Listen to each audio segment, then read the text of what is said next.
Okay, real life now. Finally, I'm sorry for everybody who is still waiting for us. We're here finally. You understand that this is the different time frames. We have a guest from somewhere from New York and from UK, and I'm in US.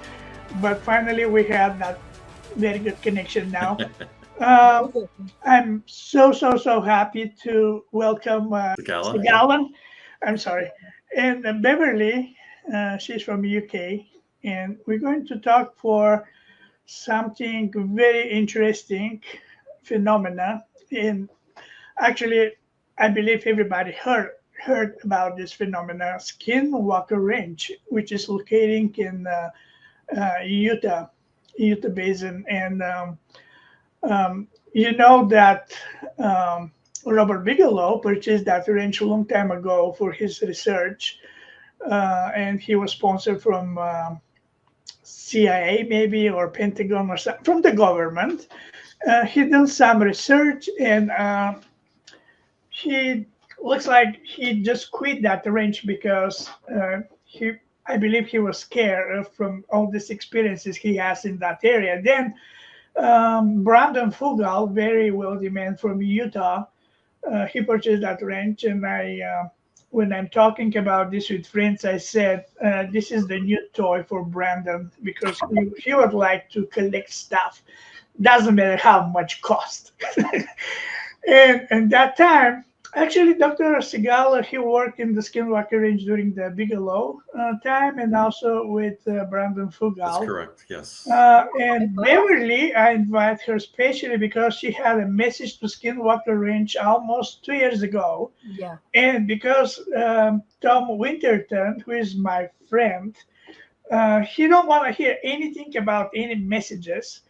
But now we have that serious friend, Jim Segala, and I believe he will listen what she's going to say. But first, let's start with Dr.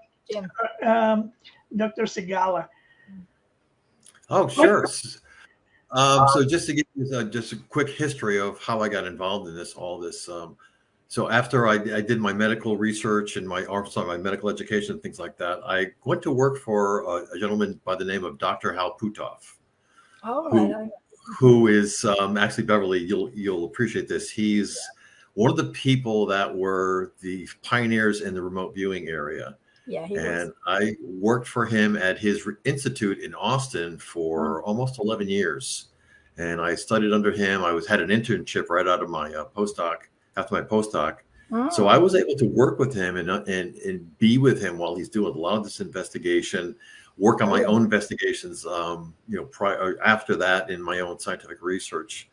But it was great working with him because he knows everybody, and he's been involved in a lot of things, and he's not afraid to get out of the norm of science and do things that people just think are not what you'd expect a scientist to do. So, and then also a lot of the things that I worked with Hal on had to do with him being on the science advisory board for a lot of these ranches that are out there, or properties that are out in the United States and other places that have this strange phenomena going on, like Mount Wilson and Skinwalker, and there's a whole bunch of other ones that he did investigations on.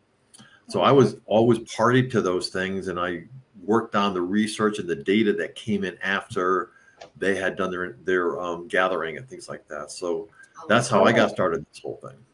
It's good because there's a commonality amongst all of the ranches, particularly with the beings that are there and the oil deposits, because they are underneath the oil deposits. And I think there's a commonality with that, because the energies, from what I can see, both from an RV point of view and from the energetic point of view, that seems to be the common golden thread that runs across all of these ranches. Yeah, if you take all of the anecdotal messages that people give while they're there, you could pick out words, and you can get those same words in every single one. It's very interesting. I agree. Okay, and how you get involved with Skinwalker? So when Bob Bigelow owned the property, he, like I said, that Hal was on the science board. and he kind of let Bob understand what the steps would be to do a really good investigation. And he was, they were very close. When Brandon Fugel bought the property, Hal also became his science advisor. In I think it was 2017, I believe it was, there was an incident on the property where one of the workers there got hurt pretty bad. Yeah. It was, it was really not a great understanding of whether or not it was during the time or afterwards, but it was something that was significant. And Brandon contacted Hal and said, can you send some scientists up here to investigate this, because I'm worried about people being on the ranch and further injuries and things like that. So myself and a gentleman by the name of Dr. Kit Green, I don't know if you've heard of Kit. Yeah, that was brain swelling, wasn't it? But when you look at sort of the energetics around brain swelling, and particularly when you have multiple contacts with beings and individuals, there is always a degree of risk, and there is always a degree of swelling that takes place because we are organic matter. And of course, we are a very high percentage of water. And due to that, the body does begin to swell, particularly around your eyes and around your brain, because it is surrounded by water. And I'm not surprised that happened. We had similar situations in South Africa when we had direct contact. So, I would say that, they're going to have to look at how they are treating that level of risk, and perhaps learn from those of us that have already been working in the field and utilize some of the risk strategies and assurance mitigations that we've put in place to make sure that everyone that's working is as protected as possible. So have you ever investigated some of these injuries? Have you ever actually gone into looked at some of the medical data? I didn't have a look at the medical data. I haven't been party to any of that. My other half is a clinician, so we would be able to wade our way through it. Plus, I've got 20 years plus in the National Health Service in the UK, NHS. That's great. So, I'm covering all sorts of things. So I think we've got a really good network in the UK. So we would be able to wade our way through any of the clinical information quite easily. Obviously, as long as the rules of data sharing around client privilege and patient privilege are maintained.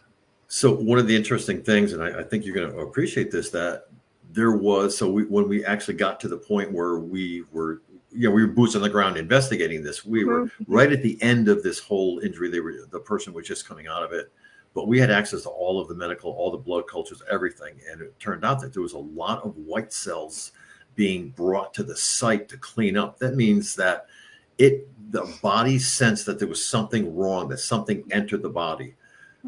White cells don't go someplace unless there's something to clean up. I mean, so that's just what it does. So there was obviously something happened, and that really sends a message to everybody, right? I mean, it's like, this stuff is not just made up in your head. This stuff is real. Absolutely. And it's coming through the air, and it's entering your body. Your body's interpreting it, your brain's interpreting it and doing what it's doing. But these are physical things that are happening. Yeah. And it does compromise the immune system. And that is something that we've known for like 35, 40 years already. And you can utilize that to your benefit. If you know how that is being utilized across the physical body, you could actually utilize the areas that they're working on as a suppressant if necessary. So it goes two ways. One is a catastrophic issue where the immune system is compromised, but then on the other side of the coin, it's where it's building up the white blood cells to make sure that it's healing whatever's necessary. So it's a two-way street. That's actually very interesting. So your body's actually building immunities to this, right? And that's kind of what it's doing. But we had an interesting occurrence that was when I was on the ranch doing investigation. So I was there for like 3 years doing on and off, just doing research. There was actually an incident where a cow passed away, and we had a vet come and we had a necropsy done and the full necropsy. And the vet said that so it was an acute, what he found was acute case of pneumonia. And it was a very healthy cow, a very early age. And he said the only way this can happen is that the immune system was significantly compromised. Very, very quickly. And, because we all have pneumonia in our bodies. It's constant. When your immune system gets compromised, that's when pneumonia takes over and starts doing it. Mm-hmm. So within 3 days, with a healthy cow running around doing its thing, something happened, and it was kind of weird because all the cattle had stampeded the day before, and it was like this. They all got scared of something, but this particular cow must have been just in the right spot or whatever, and to have its immune system just completely attacked, and he got pneumonia and died. Oh, so, I mean, you are 100% correct, and that's exactly what happens. Oh, that's right. Yeah, it is. And I think, when I'm looking at the energy fields and the EM levels, when you go through an EM level that's particularly high, that's detrimental to the system of the body, it ends up where it ricochets. And that's the term that we've been using, is that it ricochets back in on itself. So it collapses inwards, which then would stop the bleeding, but it would then cause an inward facilitation. So if you had to look at it under the microscope, you'd almost see that the white blood cells would be attacking, but they wouldn't know what they'd be attacking, and sometimes even attack themselves. Well, that's very interesting. You're actually saying that, because one of the current researches that we're doing is autoimmune connected to experiencing and remote viewing. So Dr. Green and I have been working on this, and do you know Colin Kelleher? He's Colin is another scientist that have been working on this. Yeah. They feel that there's a tight connection between autoimmune, which is exactly what you just said, and also and experiencing and having this ability and sensing these things. It's actually all the modalities, and that's where the issue comes in. The issue comes in where the immune system is placed into fight or flight, and depending on which of the modalities are utilized at the time, if it's just a UFO one, or if it's RV, or if it's out-of-body experiences, that level is different, and it will then depend on the level of strength where it attacks the immune system. I have a question for both of you. I mean, my information about Skinwalker is coming from History Channel. Okay. I don't know what is just a game or what is the real, because for me it looks like a Jurassic Park. Looking for monsters, and where's the monster? Why cow die? There's a huge level of radioactivity. That's why cows die, and whatever. So Tom Winterton said that when they start digging in the ground, something happened bad. Mm-hmm. So what caused that to happen? Why? If somebody starts digging, something happened. Why? Beverly, if you want to talk about that a little, I have something to say when you're. Well, I can only go from the areas that I have experience in, and I'm not a scientist. And what I find with the level of EM activity and possibly other types of energies or chemicals that are released out of the ground, we've got to remember that is an area of high strangeness, and that entire area is covered in different types of energetic fields which do different things. So it would compromise humans, it would compromise animals, but it could actually be picked up not necessarily by scientific equipment, because some of the equipment doesn't always pick it up, but by individuals that are trained, that are sensitive enough to not only know how to protect themselves, but actually read the energetic values around them. And I do know that can cause a lot of problems, but I do think that it's not insurmountable, and that the risk is not that high as long as it's treated in the right way. So, and to just kind of take a little further than that. So this incident that happened on the ranch, yes, it was done when there was digging going on. But what happened is that the person that was doing the digging was giving a very abrupt, loud instruction to stop digging. Oh. And when that was ignored, that's when the injury occurred. It's not, in my opinion, it didn't recur because they were digging. It was because they were told stop digging. And then when it was like ignored, and this was over several periods, this was not just one incident. So, and then that's when it started. If you go through the histology of all of that, how it happened, when it happened, all of those things, it was like, I was told to stop. I started seeing vision, had a really tough night, had a personality change. All of a sudden and then he got sick right away, right after that. Yeah, So and I agree with you, because that's EMF. And EMF, when you have that get stop, it layers and it layers and it layers and it layers, and then that EMF bursts, and that's what would cause it. It's a fear response, because that is the second only strongest energy out there. And all the other allies and reptilians and all the other beings that we know of, that's one of the energies that they utilize the most, is the EMF values associated with fear. So I agree with you. It's not necessarily the digging. It's the fact that there's been the pleading and asking to stop, and it was flatly ignored, which meant it just continued to build until it exploded. And that is what caused it. Yeah, and you can see the progression. It started off getting a little bit paranoid. That fight, flight. That whole thing that goes, and your hair stands up on the back of your neck, all that stuff.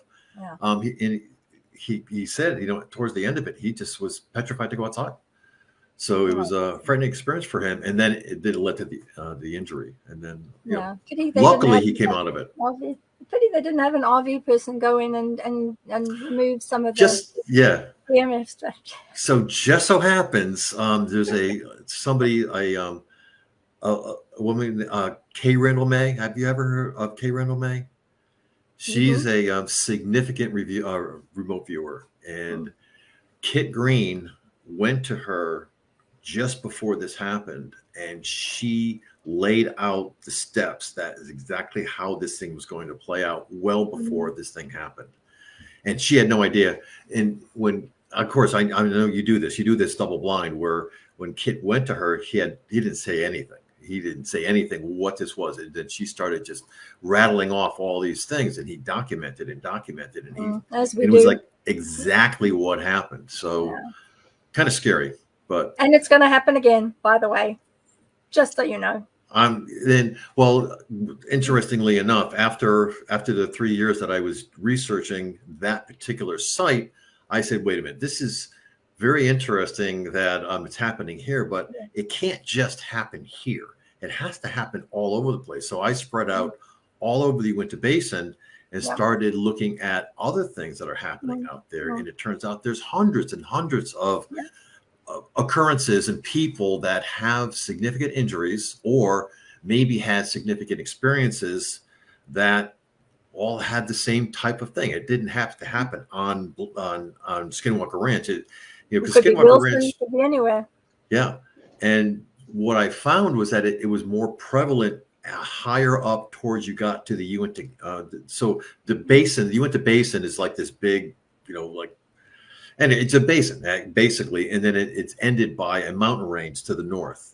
The closer it seems that the closer you get to those is more prevalence of people being affected by this, and it was just very strange. So exactly what I did is that I was lucky enough to know some people in the Native American cultures and things like that, and they're amazing when you talk about amazing experiencers. Anyway, I was able to put equipment in their houses and on their person that allowed me to monitor the fields in their local environments, and also at the same time gather data from them on a daily basis of what experience have you had? Did you get that taste in your mouth? The metallic taste. Did you get the earaches? Did you get tinnitus? All the daily basis, and from then I compiled a significant amount of data that shows that there's really some very interesting things happening, and you can't discount it statistically. You can't say it's not happening. So this is and I think you're so blessed to be able to have access. I've only done a short periods of work with some of the Indian peoples, and mainly through my horses. I used to have Appaloosas and the Nez Perce Indians, and then also paint horses. So we did a lot of work with a couple of the individuals, and they were quite interested to understand how this, very, very white or blonde woman from England was able to understand, where they were coming from, and also then show them some of the things that I'd seen, which they were quite surprised about. So I think the Utah area, what I've seen on it, which it probably ties in with what you've got, is, to me, the basin area has this low level EMF, but then as it starts moving up towards the mountainous regions, it seems to climb. And I've noticed that it's sporadic, but you might find this of interest, is the individuals that are Rh negative blood group seem to experience a much higher level of EM, and also are able to involve themselves in remote viewing a lot easier, which was an anomaly that I don't know whether you've had a look at that, but that is something that appears to be very common in all the research that I've been That's interesting. So I know that Gary Nolan, do you know Dr. Gary Nolan? He's a guy from Stanford. Anyway, he does a lot of work with Dr. Green.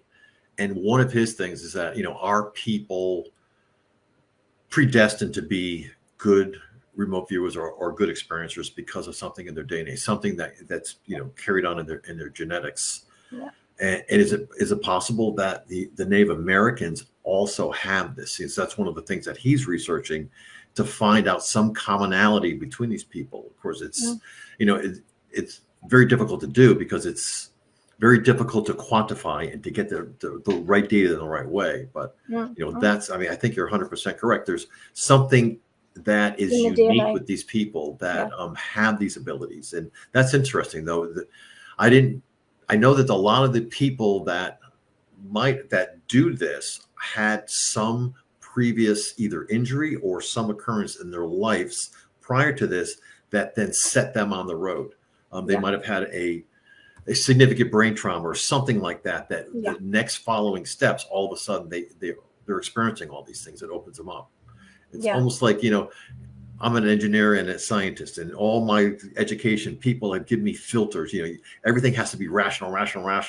It's possible that when you go through these situations where you have these injuries or brain trauma, all those filters get washed away or something, and now you're a little bit more, and now you're open. Yeah, I did, because I suffered brain trauma after I was involved in the 7th of July London bombings.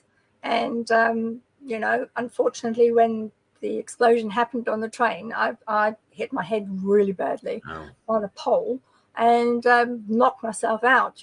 We call it the bang on the bombs.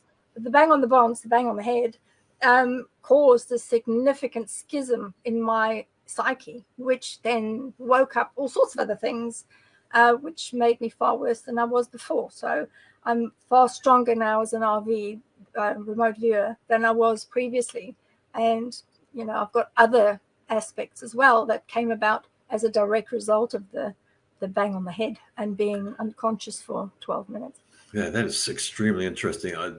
So the study that we did and I was very, very fortunate to be joined by a Native American who helped me do this. She's the one that got the people and signed them up and all this other stuff. So, and it's kind of interesting. So we got like 36 total people that maybe 30 were decent, really, really active and things like that. And you would start analyzing these people and recording all these people, and you'd find out one very interesting person. Then you go talk to them, and they would tell you, oh yeah, by the way, 10 years ago, I was in a car accident. It was always something that catalyst. Oh, and then there was a couple of them where, you talk to these people, they're, just regular people that are, school teachers or whatever. And you say, what is your heritage? And they say, well, it just so happens that I did that DNA test and I find out I have a little Native American in me. Oh, so it's all these crazy things that, like, you go down the road, you say, well, these are very similar people, but they find out that they're all traced back to something that happened to them that made them this.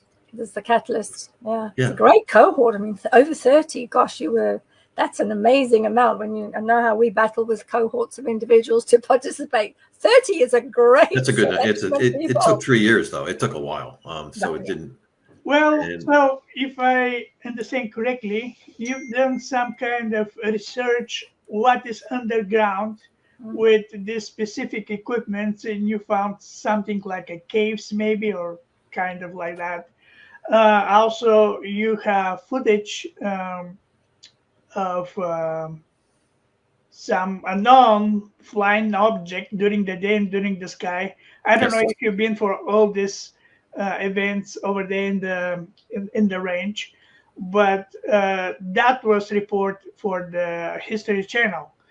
And my my understanding is that this area, especially with Skinwalker, have some kind of intelligence or mood, because sometimes you can have very high level of radiation or electromagnetic. I didn't do it. It wasn't me. That's funny. Sorry. Just had to say it wasn't me.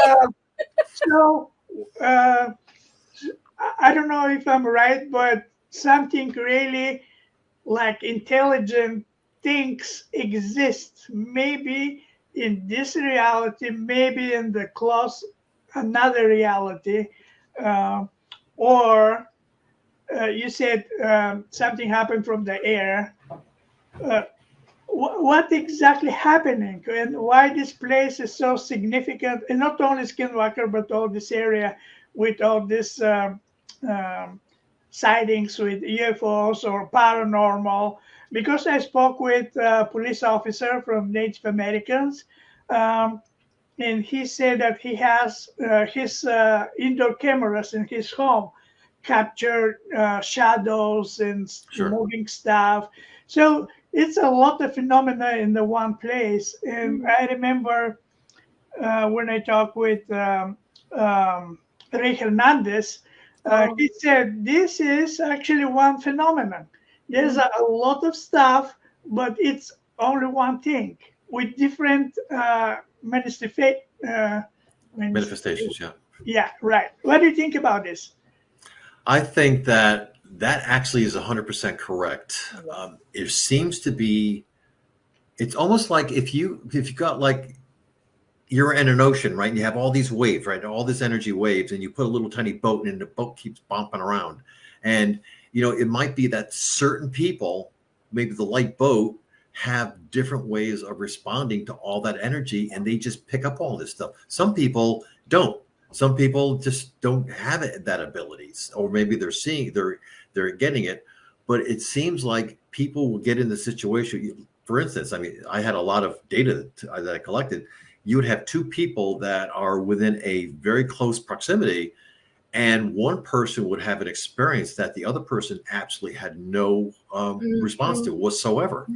So then you say to yourself, you know, it's like, you know, they look up in the air and they would see some, you know, a UFO or something like that. And they say, "Did you see that?" And he said, "No, I don't. I didn't see it." So it could be possible that whatever it is projecting into them. It's actually manifesting within their own brains, or however it's doing it, this particular vision that they want them to see. And it's very possible that this energy that they're getting also sometimes gets picked up by cameras. It doesn't mean that it's like, you know, a very vividness. Maybe that's why it's so dull sometimes. But because we're seeing injuries, physical changes in our metabolism and you know, in our physiology, that is physically a signal. It has to be physically a signal in order to do the damage it's doing or have the effects on us. But then how does our brain interpret it? How do cameras interpret that energy? And we don't know. But we have the data. So when people say to me now, you know, it's, I saw an orb go by, it's very possible that they were told to see an orb go by or something like that from some energy, because the equipment that I put in place on these people's houses, when they make those determinations, they say that stuff, you can see very slight variations in the environmental signals that I've been monitoring all this time. So it's not that they're making it up, but, you know, obviously, if there was an orb flying through, other people would see it. If they're just seeing it, then it's a whole nother ballgame. Yeah, you always have a control. There's always going to be a baseline of an individual that's a control. In my experience, when I've done an energetic check and had a look back to the blood work again and having a look at the DNA, and the structures of the DNA are slightly different for those that are baseline, that actually don't see anything, don't connect with anything, and are not able to process that energetic value, they don't see it, is different to those that have a different set of DNA markers and are perhaps AB negative or AB with a different type of slant, with more of their DNA energized than those that are not. And that then allows certain individuals to see more and act not as a beacon, but almost become magnetized, where there's more Sure. energy that becomes more obvious to those individuals. So it's like, you know, the good old copper rod theory that if there's lightning around, it's going to find a copper rod for It's sure. going to find the copper rod. Yeah, absolutely. And that's kind of, I'm not a scientist, and that's sort of as far as my theory goes. Well, Beverly, I've been working on this like thought, and it, not because, you know, I didn't invent it, but it just came out of the data. Is it possible that if you have, say, 2 or 3 people standing together, and one of the person is a high experiencer, that their energy bleeds off to the other people? Yes. Because let me tell you why. It's very interesting. So I have this watch that besides just stuff that I have in the environment, I give people watches, and the watch is you know, doing the blood pressure, it's doing the heart rate, and it just seems that the person doing the experiencing, their things go up, everything goes up, you know, so they get this anxiety, but the other people are also going up. Well, they will. Not as high. I mean, like infectious. 5-10% of what the other one, but they don't really even know anything's going on. It's just very strange that they also feel something, but the other person hasn't reacted yet. So it's not that it's a physical thing, but they might be affected in a small way, or because this main person is bleeding out their whatever, you know, whatever that is. Anyway, I just thought that was very, you're very absolutely interesting. correct, and it's infectious. I find that if I'm RVing someone, if I'm being given a target to go and change someone's mind or do some work that I've been asked to do to a particular individual, that individual will always, when I start with them, they will always experience a heightened sensitivity. They will always feel scratchy, itchy eyes. They will definitely have either ringing in the ears, or generally it's a high-pitched sound, or there'll be something with tinnitus that ends up in the ears. There will always be something where I've left a mark, so that I know that my mark has actually done whatever it was I was instructed to do. That shows you that part of that energy value is infectious, and that will leave a trail behind. Sure. Have you ever tried some of the members of this researcher group for Skinualker? Have they ever tried to make a contact with this Entity or consciousness entity? Some of the people are, well, first of all, the only reason I was able to work with these people is because they're very afraid of this. And this is not something, this is, and the reason, so a lot of the reason that I got involved in this, because they came to me and said, look, you know, this is something I can't live with. I'm having a trouble. They go into, sometimes it's so bad, they go into a catatonic state. So they were afraid to leave the house and go in the car and drive on the road and stuff like that. So that's when I kind of prompted to help these people. So them to take the step to try to talk to it and try to rationalize with it, really, it only happened towards the end, and it was only happened very specific people. Like, for instance, there was one individual that was a very good experiencer, and a lot of really good data, would sit down and actually converse with a Native American chieftain from 1,000 years ago. I mean, and she would sit there and take notes in a language that it's been antiquated for years and years and years. And she would actually take that through. She would sit down. She would transcribe what the person's, the chief is saying, bring it to somebody, because she had no idea what it said. So absolutely. I mean, they tried to do this because everybody tries to make this part of their everyday life, because this is, it was very, very scary. They're starting to say, okay, wait a minute. It's not as scary as it is. And people adapt, right? I mean, we, by our very natures, we adapt to things. So I think it's about the vibration of the consciousness, and also the fear is one of the huge obstacle to go in and to make contact with that thing, because probably they're not danger, but because we have a fear, or people who is there, they have a fear, they'll kill me, and basically Tom got this injury that is, I mean, solid evidence. Don't do that. I have two friends Jim, I think you know them, and I'm okay to share the names. Michelle Miners, she's very good of my friends. Sure, I know Michelle really well. And George Peace. I think they've been there during the Bigelow era, or maybe with Brandon. I'm not very sure with this, but George says that they've been something like a cave, and then he in the cave. Okay.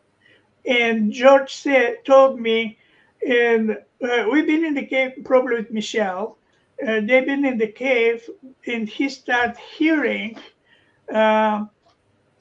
kids playing around, probably on the top of the cave or maybe around the cave. And he said when they go out, actually there was nothing like that. So maybe in that time, his consciousness and that with the Michelle make that connection with this another world, which is like parallel reality or another dimension, but they catch that thing. And no fear, just people was excited by that experience.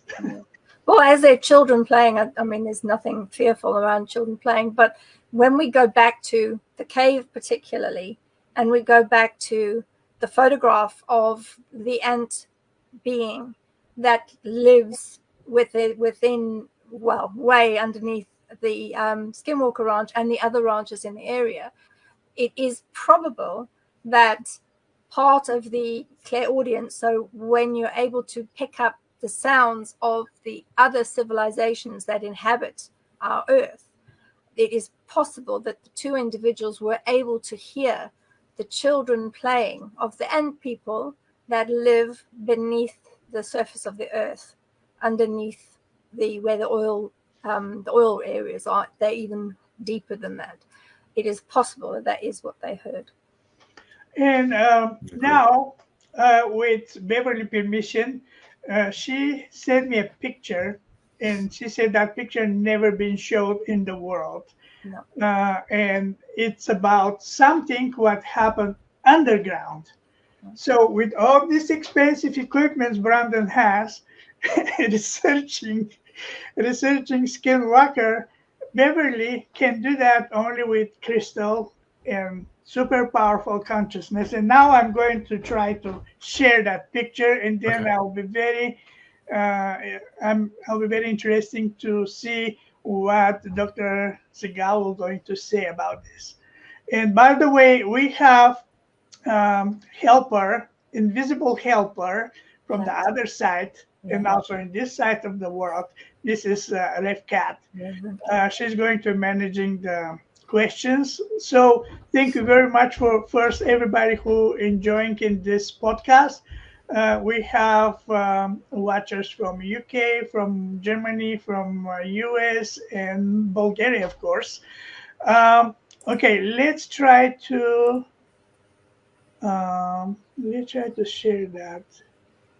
I will, while you're working out how to share it, I'll let everyone know that it is a normal standard crystal, either a citrine crystal or a quartzite crystal. And those RV energies are channeled directly into the crystal. And then the standard mobile phone is what was used to take these photographs. I know that sounds a bit weird, but that's how it kind of works. I've simplified it. And then originally, I then did a drawing, which I can share with everybody. And this is what he looks like. And I've taken some notes about what I've seen. And then thank you very much. Actually, can you show your scratch, please? Mine's a horrible sketch. There it is. No, it's not horrible. I'm not good at these things. I'll get someone to do it properly. But this is what he looked like. He's very peaceful, and he and the beings that were with him, were very clear about the message, not just for Skinwalker Ranch, but that entire area of the Wilson farm and going all the way up into the reservations and the peoples. And basically, he said, remember, as above, so below, and remember that we are way advanced. And if we want to be seen, we will be seen. But you're not at a position yet where we trust the individuals enough to be able to be shown. But we are there. So I think there's a lot in the message. Okay, I'll try one more time to Try one more time. share screen, right? Okay. That's it. Share Present. screen and present at the bottom. You're too And clever, then- Jim. I would be happy to work with you on anything. So if you want some Yeah, help, with stuff or present, and then share screen. I Okay. can't see anything And coming then up. don't show this again. Share screen. How to go to Windows. I think in the middle tab you can pick a particular window or a particular screen. Yeah, it's No. it's not the reptilian one, it's the ant one, the one that's got the big eyes. Oh, look, something's happening. There we go. Okay, now where is my download things videos? There are two others as well. The other one is one of the reptilian races that have left one of the crafts on the mesa, or on one of the mounds. Part of their craft was left in the mesa. That was that one. And then the other one is a mountain being that the Indian individuals, particularly the elders and the shaman, will know that picture, that photograph, because they know the mountain energies and the beings. There's those three that I sent through. Oh, maybe here. Beverly, you can share your screen. I don't have it on this one. I've got it on my phone, which is not. That's not good. Yeah. I know. Okay, so will be very difficult for me to do this. Okay. Now, how to? We're not techie, you see. Is there anything particular, Jim, that you would feel that I could help, or that we could help with, to try to smooth the way with various things? Or, I think if we could use 16.1 gigs, because that is the common area to contact those individuals. Okay, I will try to show from my phone.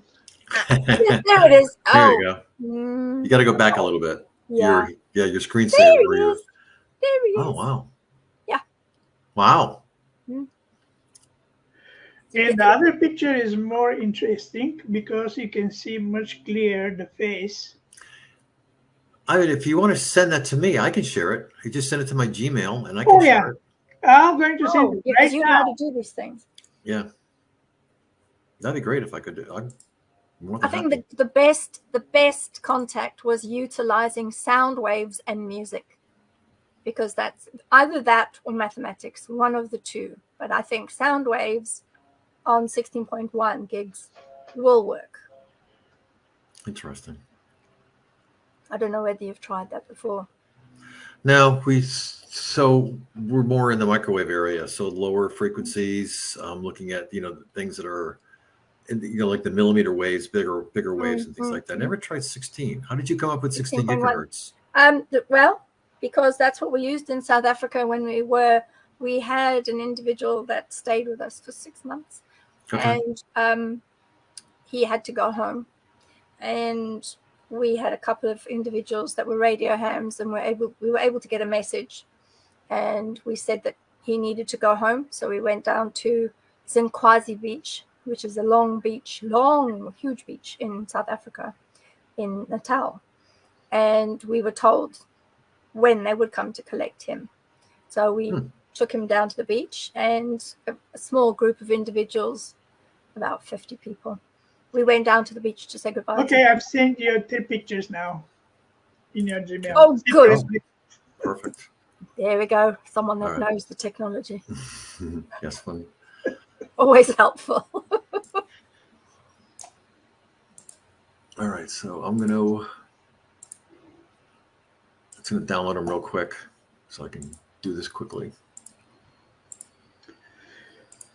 And everybody who is watching right now, if you have any questions, you can ask in English or Bulgarian or Russian, and I'll try to translate to English. don't be afraid to ask questions.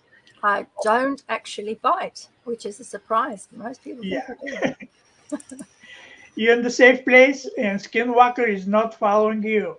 I promise you. No, they won't be.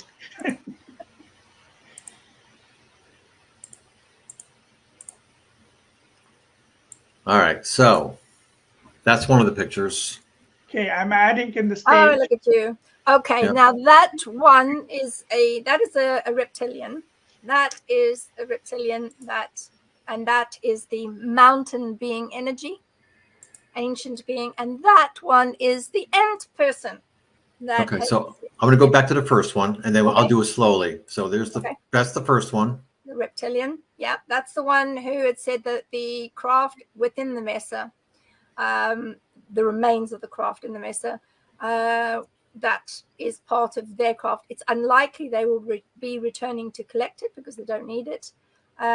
So it's just that was the message on there, but it's very obvious that he's reptilian. He's one So of the Beverly, this is super. So how did you take this picture? This is amazing. This is taken.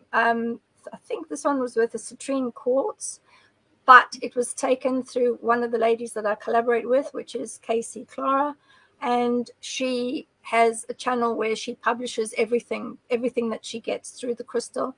We've both been doing similar work, and it's channeling work where the RV energies and images are placed energetically into the crystal.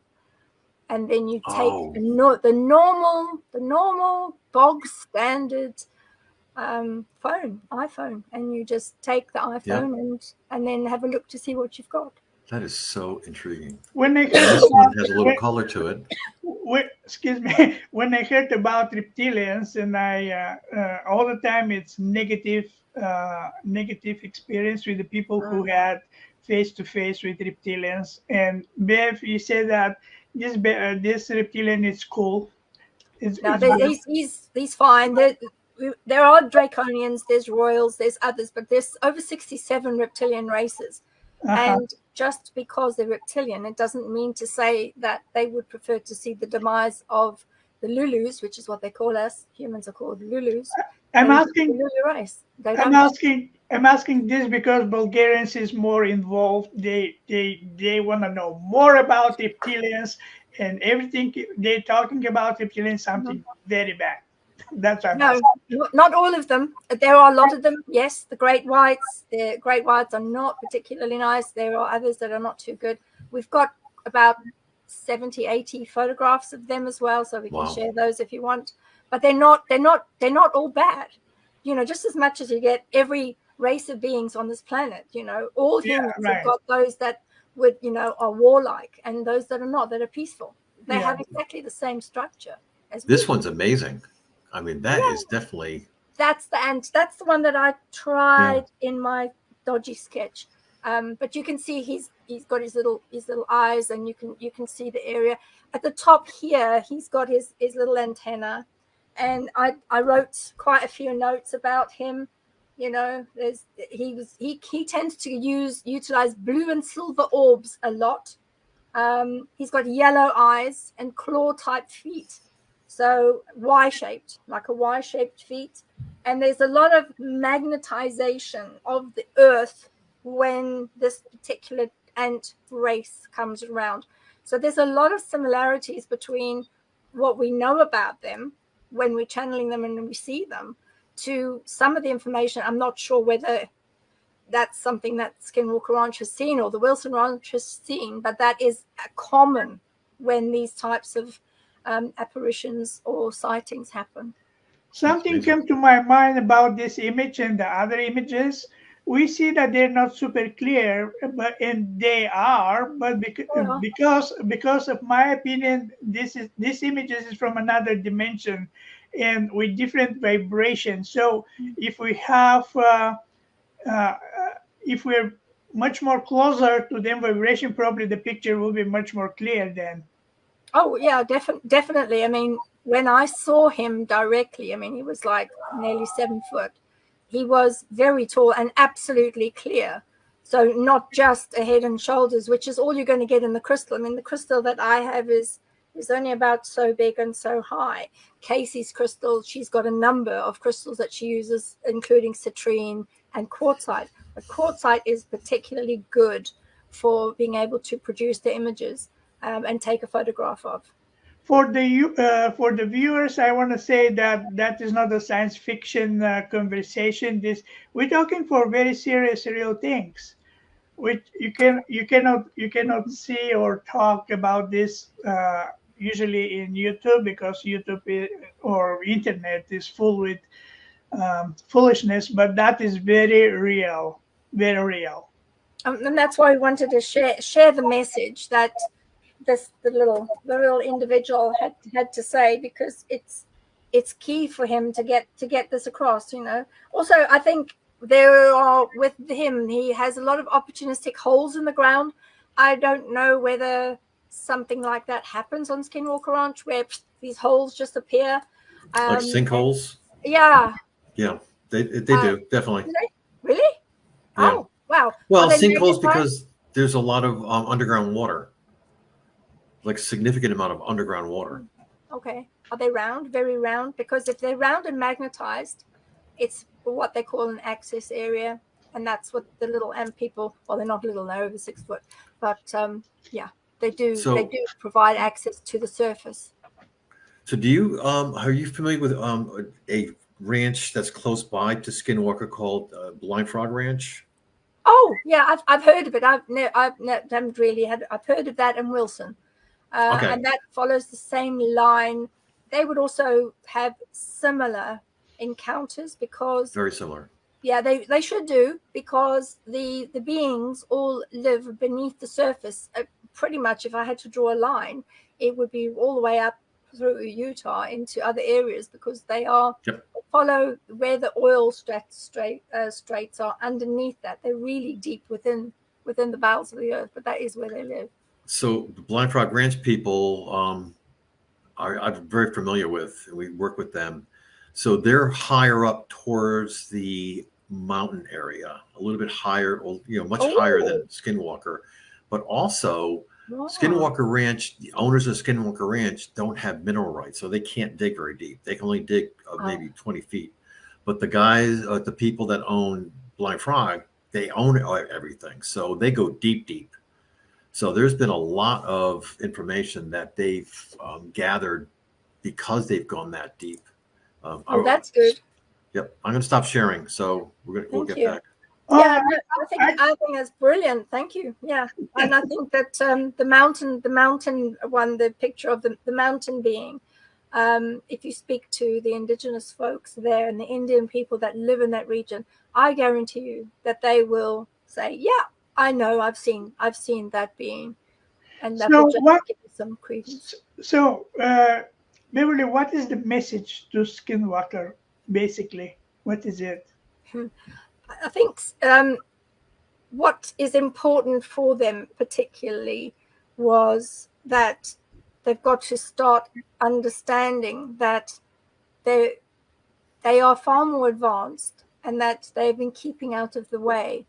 When they start evaluating their spiritual side and their energy, and they bring science and spirituality together as one, that's when they're going to find a lot more answers. And particularly where Brandon is looking for off-world answers, they will be there, but they will need an interpreter. They will need somebody that understands the energy, not from a scientific point of view, but how to absorb that energy and channel that energy in order to be able to say what needs to be said to the current owners. Sure. Unfortunately, I'm not sure yet whether that's something that's going to make good viewing, but it certainly would make a difference to a lot of people. Well, ironically, part of the reason that the majority of the reason that I got away from the area or the Skinwalker Ranch is because exactly that. Their whole psyche as far as investigating this felt that if they just applied science, they would get all the answers. Bob Bigelow did that. If you apply science, you get all the answers. When I started working outside there, I actually started working with Michelle Miners. And together, she was the spiritual side and I was the science side. So we then attacked the problem from both sides. Exactly. It's ironic. Exactly what you just said. So she said, you know, I understand that there's a lot of going on in the environment spiritually. And I said, okay, there's a lot going on in the scientific sense. So that's when we started to really get some really good data when we put our heads together and started doing this. So she was very instrumental in all this data. And we are now, you know, working up more north with the blind frog people up, you know, and getting much, much better results than they ever got down at Skинуалкер. You know, Skинуалкер Ranch, they want to make a drama. They want to, or actually they want to make a reality show. I mean, that's kind of what they do. So everything is bang, you know, bang and, you know, send up rockets, do all that kind of stuff. But I think they missed the point that the phenomena, whatever it is, interacts with people. They don't interact with the property. The people actually create the, they might be, the people go on there and they might be amplifying what's there. And then you start seeing things. But I think they missed the point that it's not about, it's about the people. It is. It just happened to be. It's our energy bodies and it's all our levels of our auras. And that is what they're connecting with. And if we can try to get that message across, use the correct gigahertz, it's like EVP, you know, electronic voice phenomena. You will be able to pick that up on electronic voice because they do talk to us. Yep. It's absolutely clear. But we just need to start using our energy bodies and the water inside our energy bodies because that's key, because it's something that they don't have. And we would then be able to find a commonality between the beings and the species. So when we stop thinking like individuals and start thinking as a species, I think then we're going to have a breakthrough. Yeah, I think so. I think you're right. 100% correct. And, you know, to further that, it's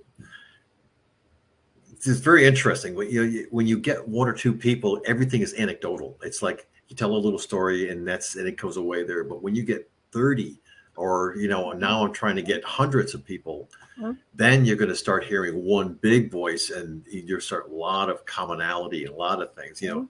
So one of the things that I started doing is picking up local social messaging from people, because people social they have messaging all over the place. I mean, with Facebook and all this stuff, but you can pick up so much cool data out of the things that they're saying and really pull that apart. And that's really good data. And you can understand what's going on. And they can see, like, you have all these experiencers out there that don't even know they're experiencers, but they're going to bleed out little things that they're feeling in their social messages. And few words for Blind Frog Ranch. I know that you also is a part of this project, or your project about Blind Frog Ranch. Was maybe 2 or 3 years ago, me, Michelle, and George Peace, and a few more other guys, we went there. We've been invited. And one of the specific places, we've been in the tour, but one of the, I think was the last part of the tour, everybody starts spreading, watching, browsing around, It's beautiful. And for some reason, I watch in the north. It's nice view. And then I suddenly saw how the air started vibrating. And then I said, is that what is vibrating, the earth or the air? And, or maybe it's earthquake. That the first thing come to my mind. And then I said, Michelle, come here. She was just 20 feet away. She came and I said, look in this way and tell me what you see. And she said, wow, something is vibrating. So both of us, we saw the same thing. And then there was another Native American man. He came and he started watching in that area and he saw exactly the same thing. And I mentioned to you, Beverly, I think, about this, what we saw.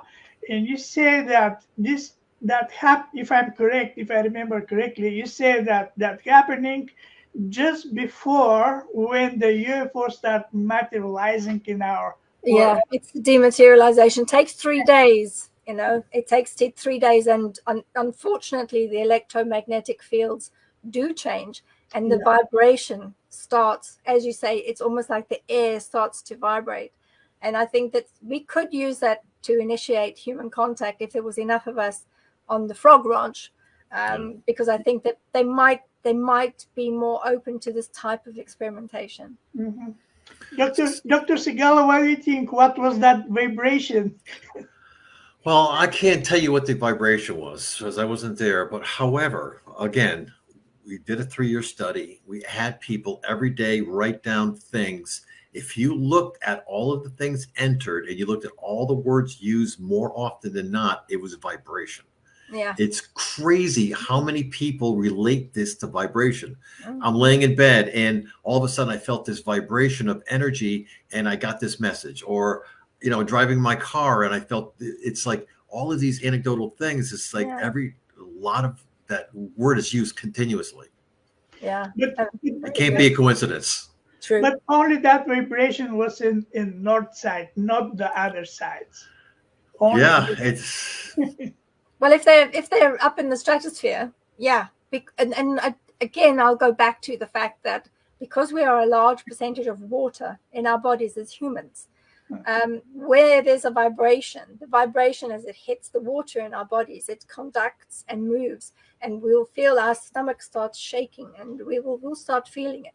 So I'm not surprised that there was the vibration, but generally we found through Africa, when I was going through Africa and going to various key sites where, you know, there's like a corridor there where, I mean, it's quite common to see them anyway, where the UFOs materialize and dematerialize, which is how I know that it takes 3 days because I timed it.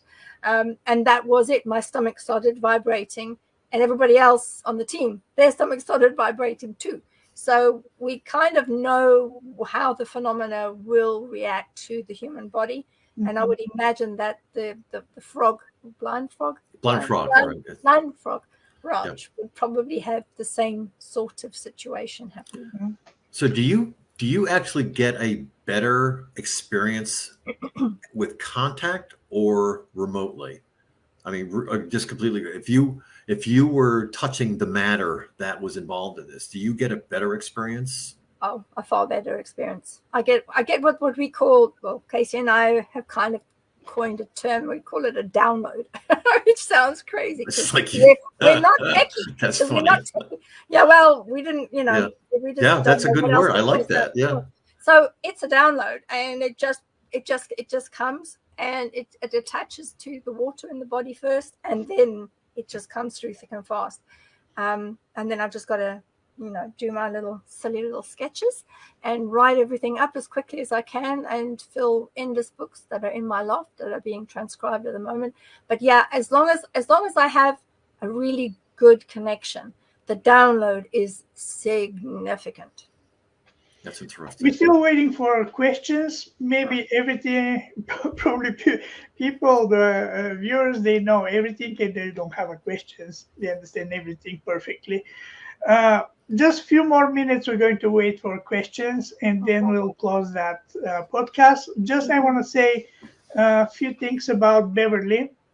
We know each other for 3 years or something, or 4. She was a part of one case in Bulgaria. We had a young boy, 11 or 12 years, I forgot the age, autistic boy, and he was kidnapped. Yeah.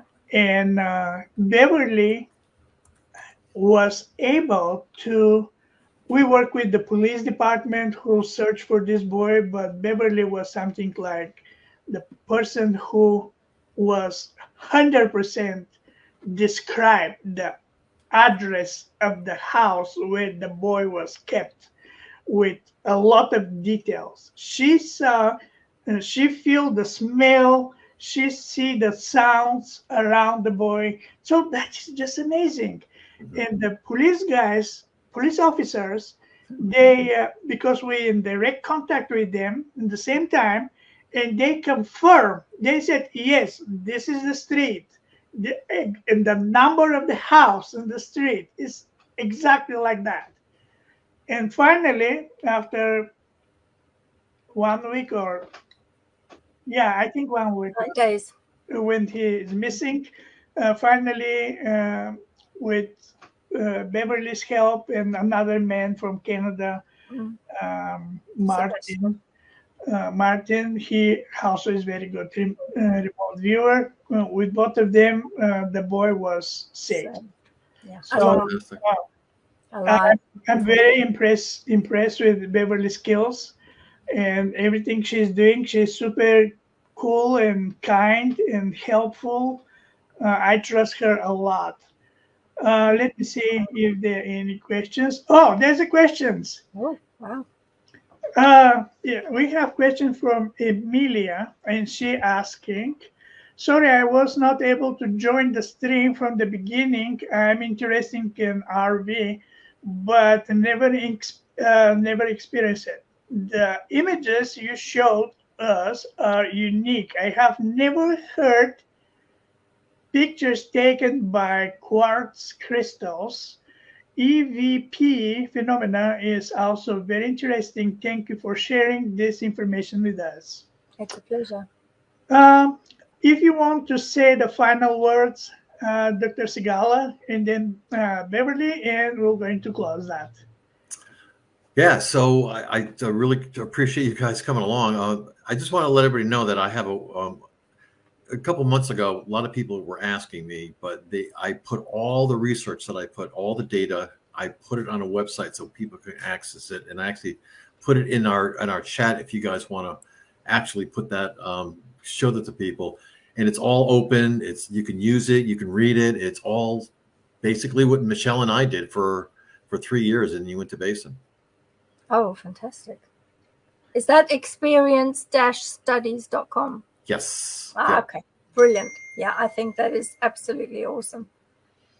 Yeah, I just also want to say thank you, Ivan, for such kind words, and and everything that you've said. But obviously, the focus for us at all times was to make sure we brought the child home safely. So I'm pleased that you recognized what we were all collectively able to do. And Jim, it's been absolutely wonderful being able to share and as colleagues being able to look at what I think and what you think, and even though we're from two totally different sides of the track, that it seems like it's very similar. So I would certainly be honored to work with you in any way you would like in the future. Thank you very much to have you, both of you. You're amazing. You're awesome.